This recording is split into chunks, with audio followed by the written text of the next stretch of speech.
To all congressman, end of the year na. Ready na ba kayong lahat sa darating na Pasko at bagong taon? Parang hindi kayo masaya ngayon. Bakit kaya kayo malungkot sa taong ito?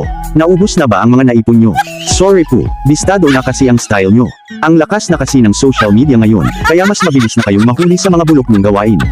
Bigla na bang naglaho ang 2.26 bilyong peso na dapat sanay inyong paghahatian sa taong ito? Better off next time na lang, or next year. Dapat galingan nyo para hindi kayo mabilis mabisto ulit. Pasensya na po, 32 milyon kataong ang nakatingin sa inyo, at 24/7 kaming nakabantay sa inyong lahat.